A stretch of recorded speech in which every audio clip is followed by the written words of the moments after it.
listening to the Debug Podcast. Hey, you listening to the Debug Podcast. Hey y'all, you're listening to the Debug Podcast.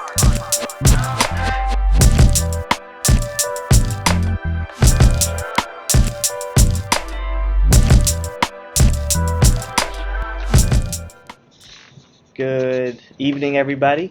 We are reporting here from the basement of Debug on October 16th, 2023.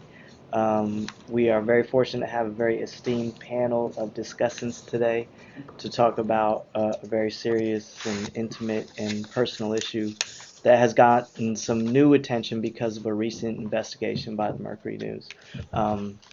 That article is called Losing Control: When San Jose Police Confront People in Mental Health Crises, Why Do They End Up Hurting Them So Often? And so maybe we could just share who's at the table here, who's going to be part of this discussion. Maybe we could go around. You want to introduce yourself?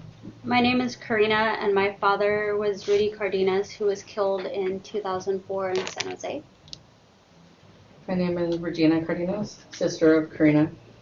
My name is Chandra Jaquez, and my father, Harpo, was killed in 2015 by SJPD Merge Unit. My name is Sharon Watkins. I'm the mother of Philip Watkins, who was killed by SJPD February 11, 2015. And my name is Rosie Chavez, and I'm the auntie of Jacob Dominguez, who was murdered on September 15th, 2017 by SJPD.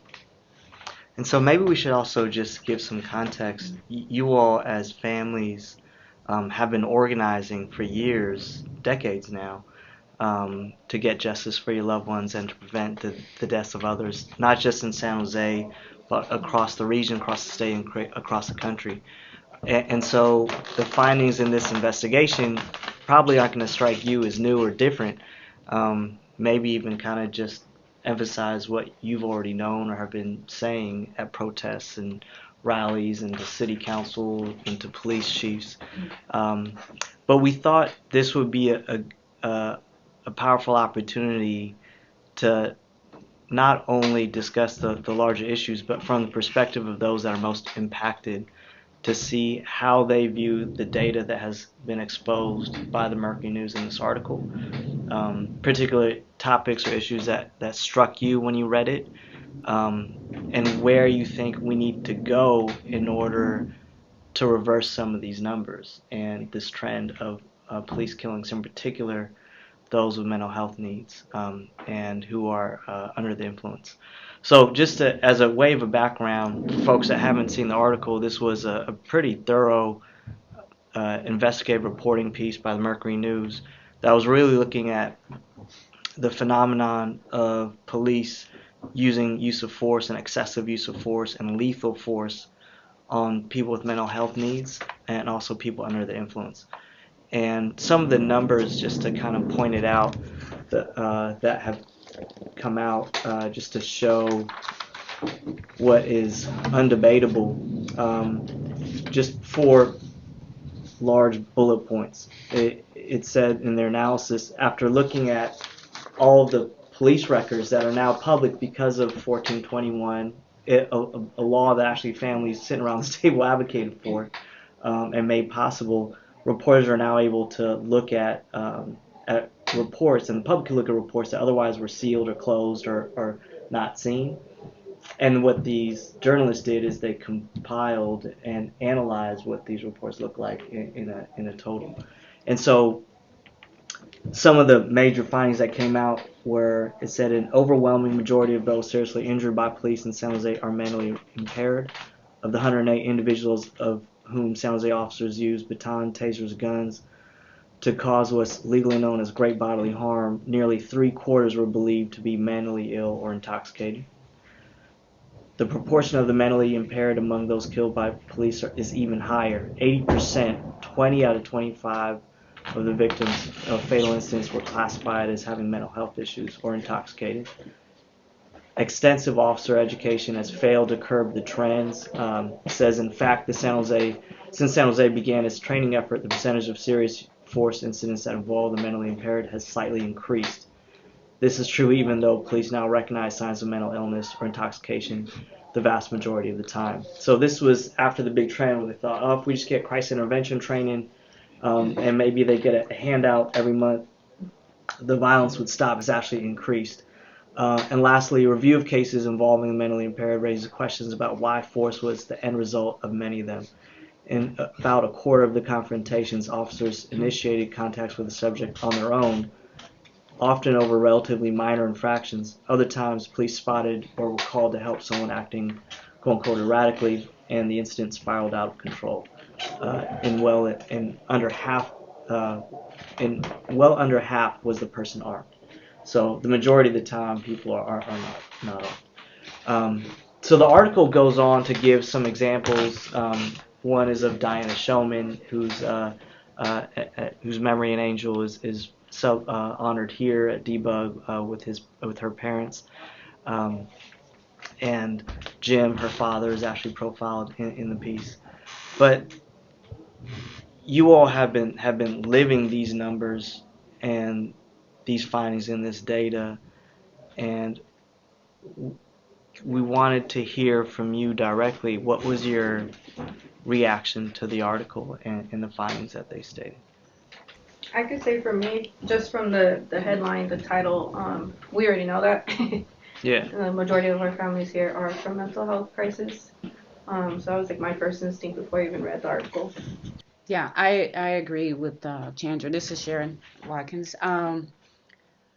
I was not surprised by the numbers, but what stood out in the article, and I was glad that it actually came out, was I don't know if I was surprised by it, but I was surprised that this person actually said that out loud in the one part of the article where you have the Assistant Chief Paul Joseph, who was speaking, and we're talking about when a person is having a mental crisis and is suicidal.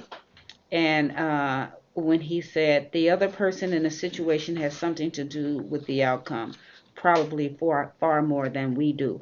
To me, that is endorsing the suicide by cop culture, which suicide by cop is not a mental term, is not a legal term, but it seems to be a culture that he has adopted, and if you have that type of culture for somebody in leadership, you can't really expect anything else from all those that are underneath him, because like I said, I was surprised that he actually said it, but we've already known that it existed. Once these officers kind of make that the narrative, and this is what they're going to say, suicide by cop, feared for my life, it just kind of becomes a precedent for all the officers, knowing that all I have to do is say this and I'm going to get off scot-free and nothing's going to happen. Exactly. And that's kind of what I think all this stems, from or comes down to, is there's zero accountability for any of their actions, regardless of how much training they have, what training we give them. If they don't follow the procedures and nothing's happening to them, there's no reason to not follow the procedures, I guess, or to follow them. They can just keep doing as they do. For folks that are not in San Jose that listen to this, or maybe haven't been paying as close attention, what happens in San Jose when families whose loved ones are killed by police call for accountability? Oh, that's a good one. I think, like, here, personally, I think all of us have had it happen to us, but I mean, I know when we called for that, they went and took his background, his record, his criminal history, even though he hadn't been in trouble in over 14 years with my nephew. They just tried to fearmonger the community to make everybody believe that these persons were bad and that they were, just the way there was no accountability. There was no transparency. There was nothing. There was just trying to make it seem as they did something right and the person that they killed did something wrong. So that's been I believe with all of us, that's been all our experience here. And I think with SB 1421, we've been able to see how deep they went, like especially with their dad, how deep they went into trying to find anything bad about him. They not only looked at my father, they looked at our entire immediate family, our step family. So they really tried to find any sort of negative thing they could use in court. And within the first 24 hours, it was precedent that they were trying to build a case by suicide by cop, by how they were questioning us. The only thing we weren't able to get so far from SB 1421 was our interrogation tapes. And I mean, you're kind of put in this situation where you never think you're going to be in. You're blindsided. You don't know how to react. You never know how you're going to react. And you're going to these officers for answers, basically. Like, you don't know what happened. You're trying to kind of just see what happened, what unfolded. And they interrogate you and try to get you to... They'll keep telling you the same thing over and over and over to try to get you to say the narrative that they want. Right. That's what happened to me and my sister. They took us both in separate rooms, and you were, what, 18? I was 18. And they just kept, like, drilling us, trying to get us to say suicide by cop. And we're like, no. Like, I mean, I think we said no. Like, that wasn't the case, Well, yeah, you know? we said no because... Like, I don't even know if I said anything. I was probably just, like, shocked at what they were trying to get me to say. It was like, you know, that wasn't the case, though. Yeah. And they just kept trying to drill it in us, and we're just like, what happened, though? And they still never... They didn't even tell us our dad was dead. It was just like, come with us, talk to us, and we'll let you know what you want to know. But instead, they were just trying to, like, drill us with this narrative that they wanted us to say for them. Yeah, they lied to you, and it's 100%. legal for them to lie to you, because I was told that I would be able to see my son if I went down there with them, and that's the only reason I went. And that still bothers me. That is a major thing that bothers me, is that they lied. If they were not going to let me see him, they should have told me. But don't lie to me and tell me that. I'm at my weakest point, and when they have an opportunity, they'll do that. After they kill your loved one, then they take family members that are around into the police station, and they interrogate you. And you don't know, like you were saying, Regina, because you're at your weakest point. You know, you just have a loved one that was just killed. And then they start asking you questions, trying to get something to build their case, and you don't realize that they're building their case. I mean, I know now, but at the time, I had a certain trust for law enforcement. I never thought that they would lie to me. Never. So that was a hard lesson to learn for me. I think we're in the same boat. We didn't have this, like, super negative stereotype towards officers. I mean, I was kind of indifferent. I didn't feel one way or other, so I thought maybe they'll give us some answers. Like, maybe they'll help us, but it was the complete opposite. Yeah. And that was the complete opposite with us. We didn't get even formally told that he was gone. We still, to this day, nobody had ever came to us, to his wife, to his mom, to say, hey, you know, there was an officer involved shooting and your loved one is gone. Nothing. So that was hard to take in, because we went to the police station trying to find out, and no, it's under investigation. I mean, it took us almost 2 weeks to even get his body, you know. Yeah. I mean, the stuff they do is outrageous, and I mean, there's a whole bunch of us that are very unique that wanted to stand up for our loved ones, which I know a lot of families here in this community don't do because of the fear, the harassment of you know, and me being in this community, I felt the same way about police, you know, even though my family's had interactions with them, they have criminal histories, me helping people in the community with drug and alcohol, mental health, I just didn't see myself in this position, but I took a stand, and there wasn't nothing for them to look for in my background, you know, but it was, I can imagine the people that they have harassed and put that fear into, where they step back. And Rosie, 1421 is one way families here have been able to get some answers that were really hidden from them, hidden from you all.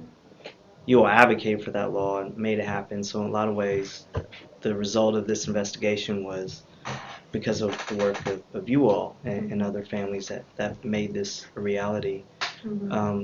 But the other way sometimes information gets out is through civil cases. And I know with Jacob, there was a civil suit and a jury finding that it was a wrongful death. And they even awarded the family. Was there anything that came out in the civil trial that the police did to avoid accountability or to avoid responsibility that you learned? I learned a lot of things were missing. The car that he was in had disappeared. I learned a lot of the stories were the officer was obviously, I wasn't in, but just following the everyday court updates. The one thing that stuck out the most was how certain evidence was missing, and that was the car. The main thing that would show how and where Jacob's hands were at the time of being shot had disappeared, nowhere to be found. And the only thing we had was that sweatshirt that his arms were up. And I mean, I think we always felt that way from day one, that we knew he was unarmed. We knew him too good for them to speak so low about him. That's why my whole thing from day one was 1421 was just beginning when I got involved. It was only 4 months that Jacob had died, was murdered. And I just turned around and said, I can't have this happen to our family. No, like, we're going to speak up. What's done in darkness will come to light, and I guarantee you it will. And I stuck by that the whole time, with advice of telling his story on social media, creating a page for him, doing everything I could to show who he was to everybody and family and friends. And it showed. It showed right there on the stand with everybody there to show that they lied. They lied. They lied over and over and over again. And it was right there in the transcripts. Yeah, and them trying to fight for qualified immunity, that got thrown out as well, but still in appeals. So, but that's how it goes. I sat through a couple of days of that trial, and I didn't know a whole lot about it, and I feel like you said, the media, the officers, PD, they try to paint this picture of our loved ones, and people kind of listen to that. But if you actually go to the court case, you hear what happened. You hear these details. I mean, like you said, the car was missing, which was a huge piece, because then you can see the trajectory of the bullet and everything. But there were pictures, like you said, there was the sweatshirt, which was a huge, huge thing, because there was no way to deny that his hands were up when the whole time they kept saying they saw him reaching under the seat, but there's no way the bullet hole would have been underneath his arm if he was crouched down under the seat. So I mean, I think people in the community hopefully are paying attention to these things and realizing that what they're saying isn't always true. And speaking about accountability, so the city was told by the federal jury that they had to give a civil award of, I think, over $1 million or something, because it was found that they had lied about the way they told the story and what they actually did to Jacob. What happened to the officers that took Jacob's life? Nothing. Officer Pena, a year after he was murdered by him, was actually promoted as a sergeant, and nothing happened to any of the officers that were involved. They still have their jobs, even to the point of winning the civil suit. And my sister, his mom, posting on social media just how she felt in grieving all these 5 years. They went and put a restraining order on her, saying they feared for their lives. He feared for his life, which was another blow to, something we had been grieving for 5 years. And so that was hard to take in as well. And, she's been strong about it, but just the stuff they just keep doing, and how the city will put into this money and do this, I mean, yeah, that was a low blow, honestly. Like, really, you're gonna put a restraining on a grieving mom just speaking her mind and how she felt. Um, that's what they do here, though. That's what they do here in San Jose. That's how they treat. They couldn't take the loss. They couldn't take the loss, and let's hit them with a restraining order now. Because if anything, we had been posting for 5 years on that page, and a lot of times we were posting that, a lot of things. We would post things, and never threatening, but maybe just speaking from our hurt and our grief. But they never put a restraining order on then. So why now? Why after we win a civil trial that they wanted Retaliation. that just shows you the retaliation and the constant harassment of what a family goes through. And Chandra, you also had a moment in court, so to speak, a civil trial. What did you learn about the police in the city, and how far and lengths they would go to cover up the kind of information that's come out in this article? Well, from the day it actually happened, we didn't know anything. I was stubborn and didn't go downtown, and was like, no, I'm staying here with him. This is when the police. This is when the police had shot him, and we got to the scene. And they told you to go downtown. Yeah, because you come there. Like, my mom was there, my aunt, my uncle, a couple people were already there. So it was already taped down. I'm like, what happened? And they said, come down to the police station. We'll tell you, blah blah blah. And me being stubborn, I'm like, I'm not going anywhere. He's here, then I'm here. And then I, look on the news, and that's kind of how I found out the next day of kind of what happened. But then they also redacted their statement 3 times. So reach for his gun. He didn't reach for his gun. He saw a gun, didn't see a gun, type of thing. So he and still. That was, just to slow down, if folks weren't around at that time. So they put out a press release the day after making certain claims. Yeah. That he was reaching for a weapon or something. Yeah, the officer said that he saw him reaching for towards his waistband. And then a couple of other things that they were using as excuses. He kidnapped someone, which he didn't. It was his girlfriend. She even admitted. I don't know why they would say that. Those kind of things don't come back up. Once the news says it, it's what the community knows and believes. So even after trial, that stuff comes out, it's irrelevant to the community. But in trial, when I was in there, the officer, I don't know how to say it, but he's kind of like a child, you know what the truth is, you know what the lie is. So when your attorney is asking you a question, you answer immediately. But when our attorney is asking a question, he kind of took a moment, asked the question again, and then answered. So it was pretty much like night and day. Like when his attorney would ask him something, he was a straight A student. And then when our attorney asked something, it was like, wait, what? What are you saying? What do you mean? Like, So it was totally like night and day. And he also admitted to throwing his training out the window. And anytime something was asked as far as a time frame, his answer was always within 1/10 of a second.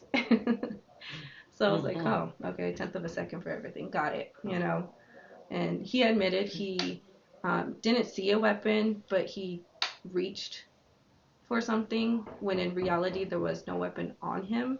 So whereas he's imagining this, basically. And he also admitted that he did hit my dad when he was in the middle of the cul-de-sac with his patrol car. It was actually an undercover car at least 25 miles per hour. So like little things like that we found out, which you would never find out by the news, and the community is never going to find out either. So it's kind of like now people will Google it and they believe everything that they see on Google. And it's like, that's not even the case. That's not even true. So there's a couple of things that we found out from just trial. That's basically where we found out everything. So, and like you said earlier, no one comes and tells you, we're sorry your loved one died or anything like that. I think it's unfair though that they build that narrative when there's like potential like jurors, like when they do it that are out there. So most of the times the investigation hasn't even started. They are barely, finding witnesses or whatever, and then all of a sudden they have this narrative of this is what happened, and they put it out. And I think a lot of us has fought. I mean, I know back in 2004 we were fighting for them not to, put out mugshots and, with their backgrounds and these narratives right away. They criminalize them. Yeah, they criminalize them, and then they put out these narratives without an investigation even being completed. And then we were told back then by Rob Davis, like, oh yeah, we'll do that. That was the And police chief back then? yeah, back then, and ever since then it's never happened. So it's a tactic they use, and they don't want to stop. And what about like the other sort of like systems actor that even this article you think at some point would point to is the district attorney? I mean, because what they identify is lethal use of force, so you'd assume that the district attorney would have to step in. What was your experiences with trying to get some accountability from the DA's office? And you all actually made some historic strides for your dad. Maybe we could start there about what that road was like for you all. I mean, back in the day, in 2004, we kind of, with the help of Debug and, the community, because we didn't know anything about anything, they kind of helped us to push to get an open grand jury. So normally everything's closed. Nobody can go in there and see what's going on. They pick the jurors, and it's all done behind closed doors. So we pushed and somehow got an open grand jury. So that kind of gave the community, I don't know, a chance to kind of see what happened and actually sit through this. But unfortunately, I think we were the first and last probably, to get that in Santa Clara County. So, I mean, I don't know, I feel really bad for all of you guys, because it's crazy to me, like, the amount of paperwork that we were able to get through SB 1421, or even just to go to the DA's office to see these boxes and boxes of, like, stuff that they use. I mean, which is good and bad, right? Because, like my sister said, they pulled backgrounds on everyone that we knew, it seemed like. Like, we found all that in there. But for you guys, it's horrible. Like, we see these little flimsy reports that they write saying, no wrongdoing is found in these cases, like, With closed copy case. and paste jobs. Yeah, with copy and paste jobs, which is a whole other issue. But it's just crazy to me, the lack of effort that they put into actually thoroughly investigating these cases. How the DA continues to do this, I have no idea. I just think it's crazy that the new DA, Rosen, was able to just make that change without any community input. He's just like, oh, we're not doing open grand juries anymore. We're just going to do a report. Like, to me, that's crazy. When the community fought so hard to have that, and then they just come in and be like, we're not doing that anymore. Like, that just seems crazy to me. And the fact that he's been in office for how long, and Too long. Yeah. And no officers have been held accountable. Since he got there. And this is proof of what happens when no officers are held accountable. We say not held accountable. So what has been your family's experiences of trying to get some accountability through the DA's office, or your assessment of the report, or what was that interplay like for you all? Well, for me, I still remember the phone call that I got when I was driving to work, and a DA called and said that they had done a thorough investigation, and he was going to tell me about it while I was driving, and then I didn't really want to talk about that because I was already upset.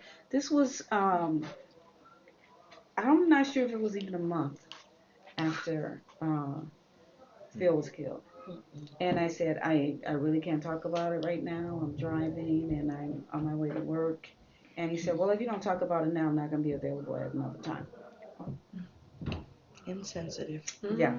And that, and I don't remember what I said. I just remember there was a hang up after that. And I did call my attorney at the time and tell him what he had just told me. So yeah, there's no, even, treating not like I'm even human. Like it's insignificant. Like I'm doing you a favor, you know, and that bothered me a lot. I think I made it to work, but I think I came home crying after because I couldn't do that, you know, and it's just the way it follows the culture when they take you and interrogate you, and then you hear from the DA, and then that was like the day before it came out because I remember when the article came out, people at work were showing it to me. So that was hard. So it was like, you know, it was like being killed all over again because when you lose your loved one, they kill you too. You know, they don't just kill that one person; they kill whole families. I wanted to read one more sentence if I have time because this goes to the whole culture of it's the other person's fault. In a written statement, this is from the article. Okay. In a written statement to this news organization, the police department emphasized the larger threat that Wallace, the person that they're talking about, noting that he had a violent criminal history and was suspected of other crimes, including identity theft, factors that are likely to result in a police contact even if the officer had not come upon him. So basically they're saying he was a criminal anyway, so all they did was kill the criminal. And this is coming from an official statement, just like the chief is saying, well, it was their fault. And this is their culture. Yeah. I think that's why they always try to glorify the officer in the news and say, oh, his track record is so good and positive, but they don't tell you anything bad about him. That's But what makes them the judge, jury, and executioner? Exactly. That does not make it right. Even if this person had a criminal history, what happened to due process? Exactly. What happened to innocent to proven guilty? What happened about they're having their day in court? Yeah. Maybe in their day in court, Wallace would have found out he needed mental health treatment, and he needed extensive mental health treatment. Yeah. He didn't have his day in court because they took that from him. Because they decided that he didn't need to live. I think it's interesting too how, at least for me, I never had any negative interactions with law enforcement. So I didn't have a reason not to trust them, but it was so quickly that you realize that they're drawing this like line in the sand and you're the enemy. So that was, I think, hard for me. I did have I still have anxiety, but I had really bad anxiety when I was around officers because we did get harassed a lot back then. There wasn't social media and cell phones like there are now, so they could do a lot more. Yeah. But it's interesting, even with SB 1421, hearing how they questioned, like Walker. I got an audio file, and it's just day and night, the way they question the officers as opposed to the families. Yeah. They were like, "Oh, are you thirsty? Do you want a drink?" Yeah. Yeah. Oh, yeah. I wanted to correct something. I think Wallace is still alive. He's just injured. Oh, okay. He was one on the video, right? Yeah. Yeah. He was one of the ones that it was too many people around. That's where. Probably. Yeah, that's where I think in the video the officer said something like, "Y'all gonna see." Yeah. Watch this. Yeah. Oh, yeah. Like, back to what Rosie was saying, too, these officers are getting promoted. Yes. That's a big thing. Like, in our case, to go back to the grand jury, Michael Walker was actually found guilty in the open grand jury of involuntary manslaughter. So, basically, all that means is there's enough evidence to go to a real trial. Yeah. Because that's kind of like a preliminary type of thing. And then, for us, as skeptical as I am, like, seeing all the evidence out there, in my mind, like, I was so certain he was going to be convicted. Like, everything in my body was like, there is no way he's getting off, like, after hearing all this. And then, that punch in the gut. I couldn't believe it. I was just like, wait, what? But, like, sitting there, like she was saying, too, every day you're in trial and you have this whole group of officers and undercover agents every single day staring you down, like, kind of hovering over you, following you to your car every single day. And it's kind of crazy because sitting through Jacob's trial, some of the same officers were there that were part of my dad's case. It's like there's this whole group of them that just kind of are, I don't know, almost like connected and working together. You with kind this of stuff. wonder they there's they like a- know that we're together as Yeah. working together. You kind of wonder if they set that up intentionally. You're going to work this day because these families will be here supporting this family. Well, you and just when don't I know. when I went right? in through the metal detector, who was there working? One of the agents from my dad's case, and I lost it. Like, hey, you're going to work this day. Oh, I had some words with him for sure. And then He didn't sitting remember in me, the- but I remember Yeah. him. And then there was another one sitting in court the whole time. Don't worry, I stared back at him the same way he did to me years ago. Yeah, a decade and a half. Yeah, it Yeah. was crazy. But again, Walker is now an expert witness for other trials. Right. Yeah. And I mean, Pina, he's had other instances, Yeah, right? Pena had other incidents a year after Yeah. Jacob. He ended up having that hotel incident that the couple where he called for use of force, and they settled. But it's crazy how he could be I mean, that was a promoted. noise disturbance, right? Yeah, over a noise disturbance at 7:45 p.m. The kind of things that they talk about here. And at Yeah. 7:45 p.m. I mean, come on, and you ask for use of force, rubber bullets, batons, come on. And all of San Jose saw that video, and Yeah. kind of the same thing, right? They only show this little tiny The clip on the narrative, news yeah. where Mhm. maybe they're pulling back or not 100% compliant, but they don't show everything happening up to that point where these officers like 100% escalated the situation. Yes, Yeah. and it seemed like with Michael Pena, he has a problem with how you talk to him, because in his statement was that Jacob said, "Shoot me, bitch." Okay, I didn't hear any of that in the body cam video. I heard a lot of other things, Yeah. but never. And then when you got to the couple in the hotel, they were basically saying, "Oh, fuck you," and close the door. Well, he seems to not like how you talk to him. That's not against the And law. then it escalates because he Yeah. doesn't like the way he's being supposedly disrespected. But disrespect are words. They're not doing any action. Why is that he called for the excessive force and then, shooting Jacob? Let me ask one more question on this accountability topic, and then want to dive back into the findings of the article. We talked about accountability. It's like one of the key people that this article is going to be at the feet at is the police chief. Mm-hmm. That I'm assuming that they've had to craft a response, like position, and they're going to do their own data analysis, and they're going to try to deconstruct this thing, right? Yeah. But what has been and that's the head of the department. That's someone who makes the decision and where accountability like ultimately leads to. What has been your experience when bringing these issues of your loved one's life and killing to the police chief of San Jose?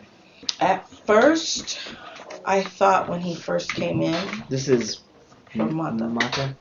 when Mata first came in, I thought maybe he'd do some change. I didn't like him, didn't want him for the chief, but after meeting with him, collectively with the families, I didn't care for him, and I think he just backpedaled on a lot of the situations or incidents we wanted to bring up to him as families and that we were concerned about. So I don't know what he's going to do with this, but I'm sure it's going to do the same thing what he did with us. I think for me, I was really hesitant because he was involved in an officer-involved shooting. So he is somebody that we would not want to work with. But I thought, well, maybe he's doing this for, like, a way to see how he affected a family, right? That's, like, what I wanted to think. And then maybe there would be something positive from that because he would see the aftermath of what he's done to a family. But once we started really saying how we were treated by the police, he was very dismissive of our feelings and was like, no, that's not what happened. So that was really triggering. And I think he triggered us and we said what we had to say and he never came back again. So that's what happened. I mean, he didn't even want an interrogation called an interrogation. It's Yeah. an interview. We're being interviewed We're nicely. like, no, that's and that not you guys what didn't it have was to like. go. Yeah. It was Right. He always says voluntarily. that. Like, I'm pretty sure that wasn't said to us. I mean, like I said, you're in a time of distress, and Yes. they're not telling you it's voluntary, like No. you can or can't come. They make you feel like you have to find out what happened to your loved one. Yeah. And then the LA Times comes out with that article saying that is what the departments are doing. So, like, now what does he have to say about that? Are they doing that? On top of what he was saying about the interrogation not being an interrogation, he also told me how his officers don't move people. When I asked him why would, in my dad's case, why would these officers move my dad from where they shot him to the end of a cul-de-sac where everybody can see him? Like, it just doesn't make sense. And then he's like, oh, that doesn't happen. They don't do that. I'm like, I have video. Do you want me to send it to you? Because clearly that's what they did. So, like, it's just him trying to back up his department when we have the facts. And you're going to tell me that what we know for a fact did not happen or would not happen. So it's just kind of sad how he's just like, no. Yeah. Like, Yeah, I don't know what he expected when he met with us. Clearly he didn't realize that we were just going to be honest. yeah. We're not going to sugarcoat anything. Yeah. And this may hurt his feelings, it may hurt Penya's feelings too. But I think he's just a pawn. I don't think I think that's why he made chief, because I was on that selection committee and no one that I was aware of wanted him. But I think he was chosen because he could be easily controlled. He will say what he's told to say. He will do what he's told to do.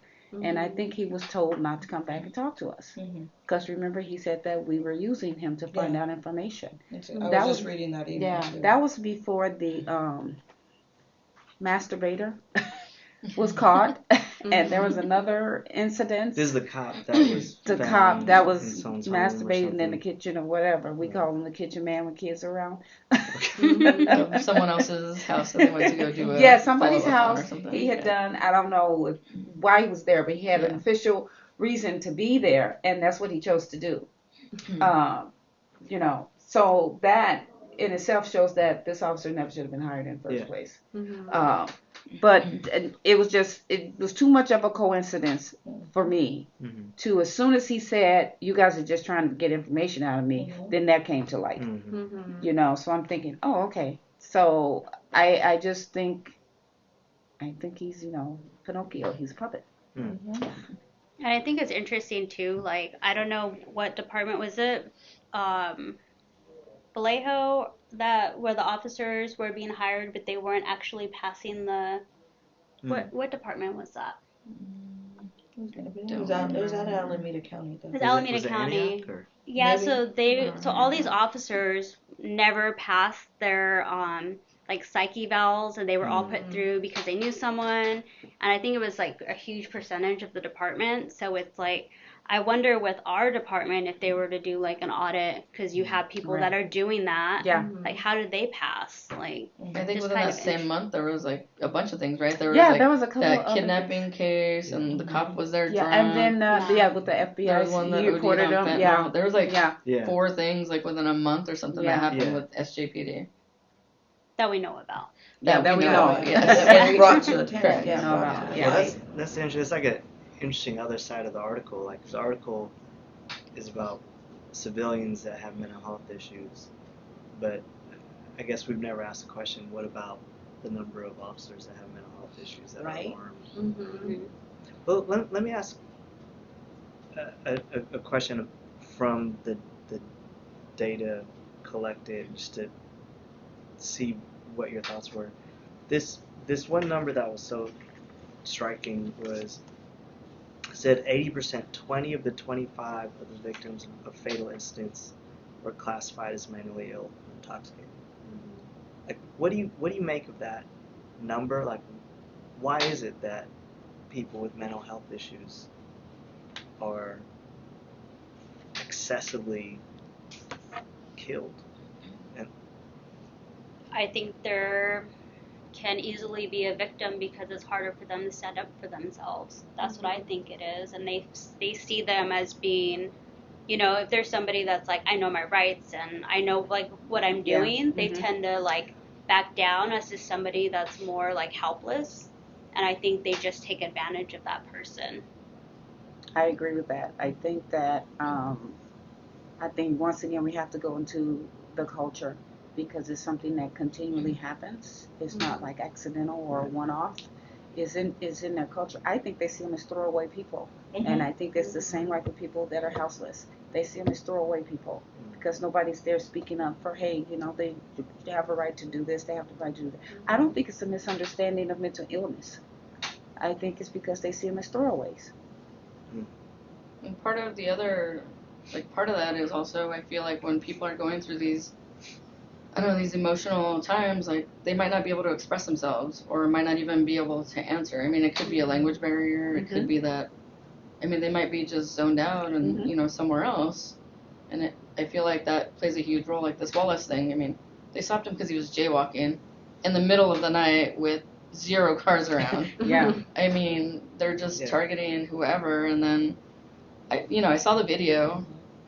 He didn't seem like he was trying to do anything to them, but he was trying to get out of there once he realized, hey, all he did was jaywalk, and they're trying to go after him.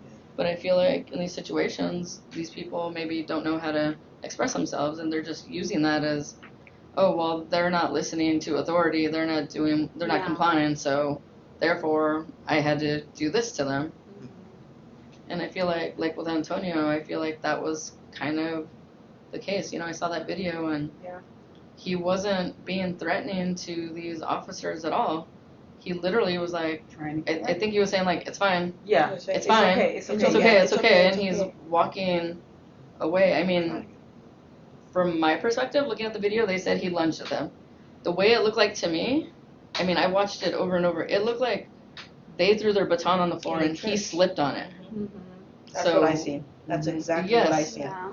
I was like, how is he? You can see the shadow of the baton. Yeah, I'm like, how is he lunging at them? He literally slipped and fell forward, not even in an aggressive way. Wasn't coming at them, but they used that as he wasn't replying to our commands, so therefore we had to kill him. Yeah. But he didn't in any way look like he was being aggressive towards them. I wonder if he's even counted among the numbers in their data set because sounds like state the police. San Jose Police Department does investigation because That's they're right, they did so even though it was UPD, San Jose University, the police department are the ones that do the investigation. Right.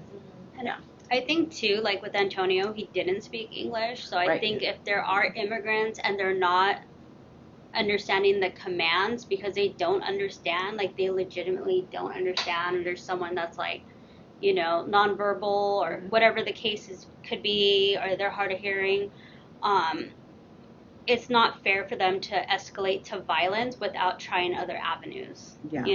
So he had a reason to run because he had been assaulted by police officers before. Yeah. So he had a reason to be afraid. And he was already afraid of them. Yeah. So. But it shows how rash they are, though. You know. Right. So, let's get into what needs to happen, or what you all want to see happen. You all said, look, when you read this article, it's not like you were getting any new information. These were things that you all had known for a long time, been saying for a long time, to those that would listen. But now it's a front page investigation. Right. That the city's political class has to at least acknowledge to some degree. But it sounds like you don't expect a lot of accountability from the police chief or the district attorney's office. So what do you think would actually help reduce the level of violence of police on people with mental health needs, and also the lethal violence? I think a lot of it comes down to them being held accountable when they're not following their own policies and procedures. I think all of our loved ones, if they followed policies and procedures, they'd be alive. I think they just go rogue and do what they want, and they're not held accountable by the DA, and they know that. So they don't think twice about any of their actions. Yeah. I also think that there should be mandatory drug testing and right after police involved shooting. All policemen involved, they should be drug tested.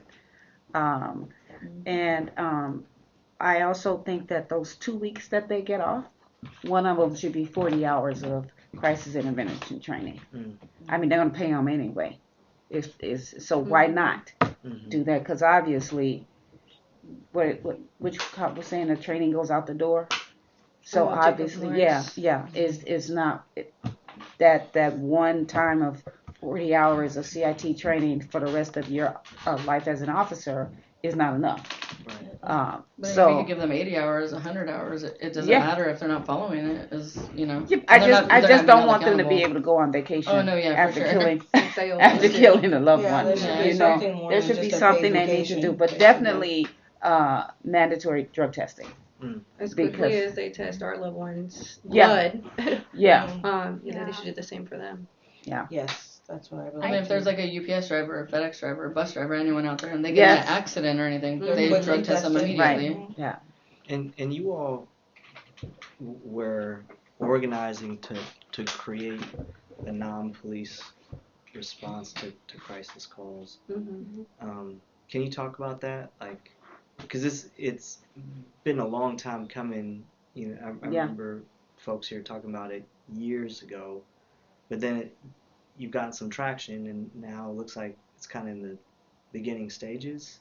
That seems it would address a lot of these issues if police just weren't the ones showing up at the scene. Yeah. Can you talk about what you've sort of initiated and the status? Well, the Crises Act, the AB 118, I believe is what it is, that allowed a pilot program of providing funds for non-law enforcement mobile crisis unit.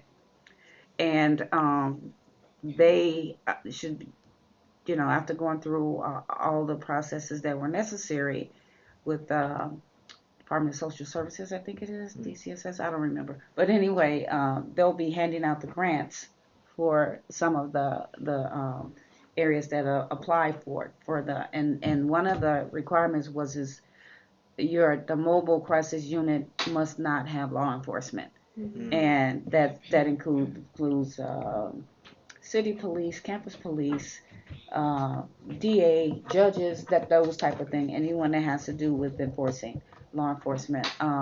So that is a good thing that has happened. What I wish is that, number one, if they provided more funding, I think it was 10 million.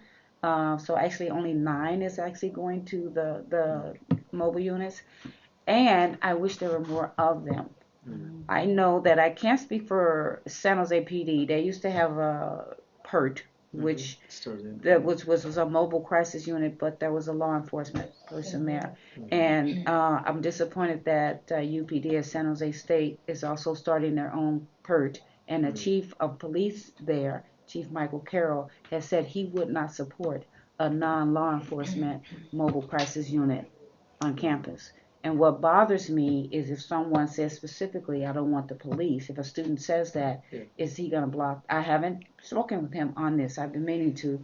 Is he going to say, no, you have to, are the campus police going to show up? Right. And what, because one of the meetings we've had with trust, sometimes if the police get there first and then they get there, sometimes the police don't turn it over to them or don't allow them to help the person. Sometimes they do, but a lot of things about that bother me, and they're restricted because they're not treated like a emergency response unit. They can't double park like an ambulance can double park. They don't have any way to shoot through traffic like if it's faster. So those things still need to be worked on. So yeah, we're just at the beginning phases. There's a long way to go before that's like the reality of that. Everybody knows about it, and then if it's open to everybody, and as long as we get opposition from police, it's gonna be a constant battle. And just to tell people, Trust is in Santa Clara County, and it's the only unit. If you call 988, that's non-police response, but you have to request it. If you call 988 and do not request that, you do have a possibility of police showing up. So you have to request trust. Yeah, and then there's times with trust, which if you do call 988, there is going to be somebody on that. That's because that's the crisis and suicide hotline. They will still assess, and if they feel it needs to be in higher level, they won't call trust. That's what we're trying, and that sitting in that call center next to that 988 used to really irk the crap out of me. Because if somebody's asking for trust, there's no need to continue assessing. Yeah. You know, give them to trust.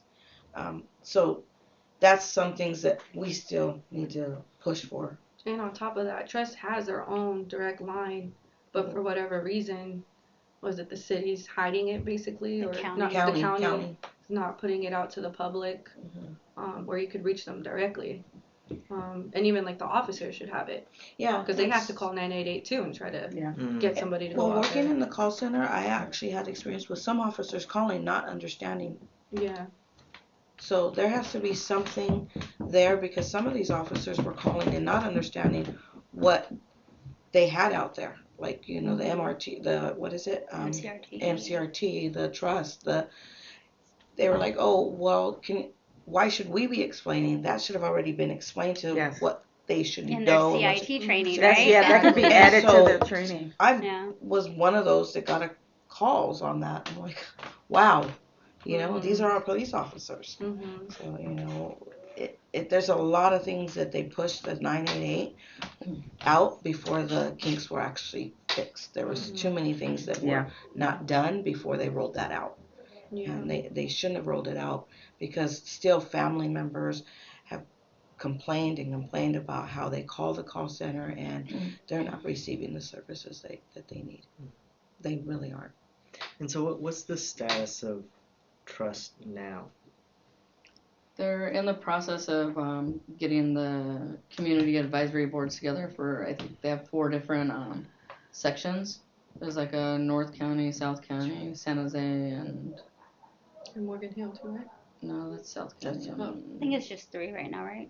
I think they want to add a 4th. Yeah, they're trying to add another one. So right now they're in the process of going through those because I kind of had a interview today, but they had me set up in the wrong section, so I have to I have to do that again with someone else in the right section. I think from what we've heard from like the trust staff, the thing that they really want is to be able to be recognized as an emergency response. Yeah. That's the big thing because if they can get there before the police, then they have authority of that call. It's like whoever gets there first, they're the ones that take it. So if the cops get there first and they don't want to release it, like Sharon was saying, then then the person's stuck with the police. Yeah. Okay. And I think too with the CIT training, I think us families, like if they can show us what that is, I mean, have anyone I been would like able to to see that? What do they call? What is the CIT training? What does it consist of? Because if it's just a slideshow, like Yeah. Yeah, Yeah. it's clearly Sit there. not been effective because the numbers. Yeah, Right. the numbers went up. Because This the medical bothers me a lot. Because medical Really staff bothers me. deals with, they deal with people in crisis and at the hospitals and everything, and they don't have weapons and they're not killing people. And so I'm just curious, like what, like the healthcare industry, like I'm just curious what their training is with dealing with that, and as opposed to what the police are given. On top of that too, like speaking of like the training and what to do and stuff, like I don't know, it just hit me. Like when they shoot our loved one, they stand there until someone can handcuff them, and they don't do any kind of like trying to provide save their aid. life. They just wait until medical or fire could come to try to do something. And at that point, it could be 15, 20, 30 minutes. Issue with dispatch. And that is them not following their protocol Right. because in their manual it says that they have to provide aid. Right. And They didn't provide aid. No. They don't You never They see blood on any handcuff- cops providing aid, so Right. they're not doing it. Maybe the dog was has there. the blood because they throw the dog in there and Yeah. let the dog contaminate every evidence that's there. They handcuffed Phil's dead body is what his fiance told me. And the doctors told me when they got him, he had his heart had stopped for 45 minutes That's crazy. before he got to the hospital. With our dad, they hogtied him and started taking pictures of him while he was still alive, Unarmed after they shot unarmed. him. And my dad kept saying, I don't have a gun, because they would not give him aid because they wanted to find the gun. So I literally have pictures of him alive. Wow. And Well, they were- how long did dispatch take to? They took like over a half an hour because nobody would clear the scene for them to provide aid because they were looking for a weapon while he was hogtied. He was alive on the way to the hospital. So that always like bothers me, that there could be someone dying and you're gonna get out your camera and just start taking pictures of them for evidence. That's like when they high-fived after they killed Anthony. Yeah. They have no like empathy or compassion, and that's showing in these numbers. Yeah, and Anthony Nunez is one of the numbers, I'm sure. Yeah, he's in that. Yeah. Teenager killed after a crisis call. I also shortly think after police arrived. when a policeman is fired for something like that, they should stay fired. That's when SB2 should come in and they should be decertified. Yeah, so I'm trying to get on the SB2 board. I mean, I know I'm only one lone voice, but I'm a loud voice. That's all it takes sometimes. Because the process now, if they get fired and then they go through arbitration through the union, and the arbitrator says no, they get their job back, then they get their job back. They have the last say, and that's not right. Yeah. The problem is we're not even getting any of these SJPD officers fired. None. They're just getting promoted. I mean, which is, that's our whole thing, what it comes down to, right? No accountability. Zero So we're accountability. hoping that these other agencies are a little more empathetic and, stuff can start getting routed to them, hopefully. Because you see in the data here, they're going after people for, I mean, there's no apparent reason in a lot of these. The guy was jaywalking. The other guy was just he was at a homeless encampment, like not doing anything. And they're going after these people for no reason initially a lot of times. Well, maybe who knows what they may have said to the officer. Maybe they're killing people because they're hurting their feelings. Sounds like it. I think what was interesting, like I was listening to that podcast earlier, the KQED, and one thing that bothered me was like the police's response was like, well, if you look at the overall number, it's just a small percentage that were, hurt and killed, so it's okay. But these are people's like parents, spouses, children.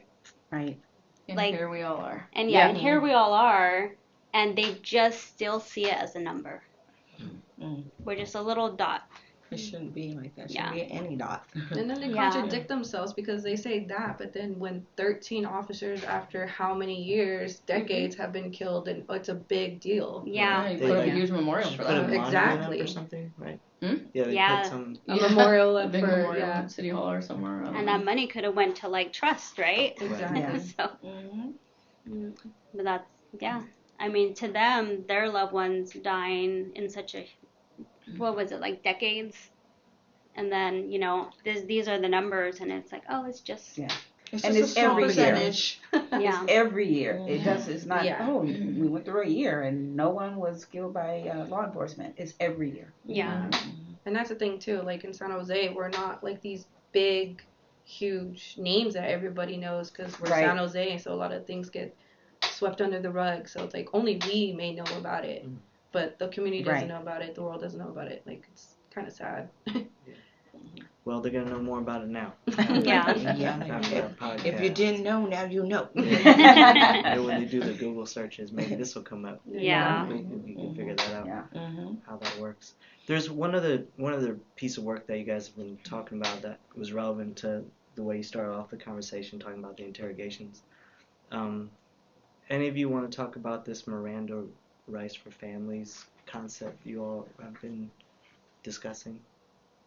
Yeah, we basically want to have a family's Miranda right type of thing where we are told our real rights within the first 24 hours of our loved one being killed. So how everyone is pretty much tricked into going downtown to get answers but really get interrogated, like we want to know our actual rights. Like, you can come downtown but anything you say will be used against you for your loved one's trial, Right, and right. you know, et cetera, et And cetera. let you know you're being recorded. Exactly. I didn't even know that was legal. Mm-hmm. Too bad we couldn't get some civil attorneys to be on call for something like that. I know. Yeah. Yeah. Did you get what I'm Or saying? that Good, as yeah. well as You know, because be on this- board with, hey, there was an officer involved shooting. This family Yeah. is going to need your, your representation. Right. Yeah. And also have psychologists or psychiatrists there Mhm. because you're at your weakest point. Yeah. And so you need that support. Mm-hmm. I think it's sad though because they don't look at us as victims. No. Then that's And why they we don't should. get any Mhm. services from the county that other people get, and that's why we're interrogated because Mhm. we're not considered a victim. Mm-hmm. You know. But regardless of how they see us, we still need to have those rights, and we Yeah. need to be aware of them. I mean, look You know, at not just know that they exist, but every person that comes out and We needs need to our be aware of community that. to be aware of it. Yeah. And I mean, I think a lot of us like have trauma from how we're treated. Yes. We have a lot of trauma from how we were treated through the interrogation, through like the officers, the DA's office. Yes. Like, so I think like The media. the media, The yeah, bullying on social media. yeah. Yeah.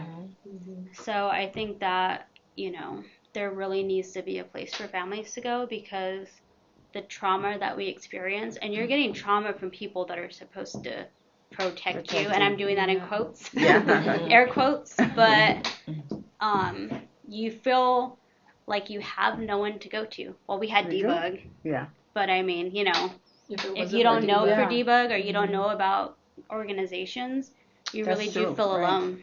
Yeah. Yeah. And like, Go ahead. oh, sorry. I was saying, like you said, unfortunately, it's good that we're able to tell their families this. Mm-hmm. I mean, you never expect to find yourself in this situation, Right. and I don't wish it upon any other family. But unfortunately, we know it's gonna continue to happen Right. with the way things are going, and there not being any accountability. So I mean, what we're doing isn't bringing our loved ones back. We've all said that a million times. Mm-hmm. We're hoping to just lay some groundwork to, I don't know, make it a little easier for other families that have to go through this trauma. There is no easier, but just kind of have some stepping stones, I guess. Yeah, and speaking on that, that's also why we took like the small step of creating the first 24. Yeah. So like, what do you do if your loved one has been shot or killed, or you know, an interaction with police? From our experiences, like don't talk to the police, don't go Right. down, call someone, have one spokesperson that you trust. You know, many different things that we all kind of collectively put together as our small stepping stone to help others. And that is a valid question because when I was in a college in Florida, sharing my experience, and then one of the questions was, "What do you recommend the person does if that happens?" Mm-hmm. And then I had that. It wasn't printed yet, but I knew that list, so I was able to share that with them because you don't know what to do. Like you said, if you don't know of a organization that exists, this has never happened to you before, and you know you don't believe the police will lie or do whatever it takes to get you down there so you can be interrogated. And I think it's interesting how we all piece that together by telling our stories, and we're like, wait a minute, this is what they're doing. Yeah. And then years later, the LA Times does a piece saying like, yeah, that is what's happening. Yeah. Yeah. But it's like, I think sometimes the community is like dismissive of things we say, but it's like they really need to listen because this is happening. Yeah. Like Chandra said earlier, we're just San Jose. We're not on the map, right? Nobody knows our cases. But I feel like slowly people are realizing, okay, maybe these officers aren't 100% telling the truth, you know? Because of these bigger cases like George Floyd, Breonna Taylor, you know, these things kind of, I don't know, open the eyes for some people that may not have seen it before. Right. Yeah. So even though, you know, it's kind of sad that our own community doesn't support us as much as they should, Exactly. hopefully these bigger cases just make them, like, realize, like, okay, these are possibilities and they are actually capable of these criminal things that people are saying. Right. Right. Well, clearly a lot of work to do, but clearly there's a lot of work that's already being done from folks that maybe outside the city they don't know about, or maybe even the city, but you know, we work with communities that debug like all over the country, I mean, I can honestly say there's nothing like this group of families here in San Jose and how you all support each other and advocate without any fear, will step up to any politician and extend support to any new family. I mean, I don't know how you change like such an entrenched violence of the police, but if there's going to be a way to get there, it's going to be through you all and how you're doing it. Like this is the only way. Like, Right. Because there's just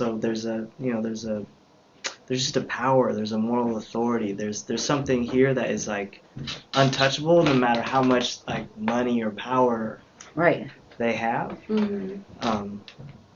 So I hope more in the country hear about what y'all are doing, because y'all have been doing this so humbly, like, and with no frills, just doing the work, like taking on the ideas and through the trauma, Yeah. having to carry, Yeah. not even be set, like through trudging through all that. Yeah. But that's the way this changes. I think I can't think of anything else that has the capacity. So thank you for this first podcast. Any final thoughts? This might be a series. Who knows? Maybe this is the first one. I think I want to just, if there are any families out there that are listening that have been through this and need support, then they can always come out to debug. Or they can always reach out through the Protect Your People San Jose website. We also have like an email that anyone could email, or and that's always on debug site too. Yeah. People get lost. just go to debug, you'll find it. Can you give the URL for the Protect Your People one? Yeah, again? it's protectyourpeoplesj.com.org. No, Org. .org. And as always, we appreciate everything Debug has done for us and giving us a space to be able to do these things and reach people. Yeah. Yes. Yeah. And one thing is like you had pointed out, Karina, that if somebody has experienced this, and a lot of times they feel like they're experiencing it alone because other people don't understand. Sometimes family doesn't understand, friends don't understand. We understand, we get it. Get in touch with us, that email out there, or we don't get tired of hearing the story. Nope. That's the thing. Some people really get tired of hearing it. We understand, we feel what you're going through. You just get in And we all touch with come us. from different areas, right? Yeah. Mothers, daughters, Right. siblings, aunts, like spouses. I mean, we all can relate in some way to someone. Yeah. Beautiful. Okay, well, thank you all for sharing time on this. It really is. It's an honor to hear you all speak anytime.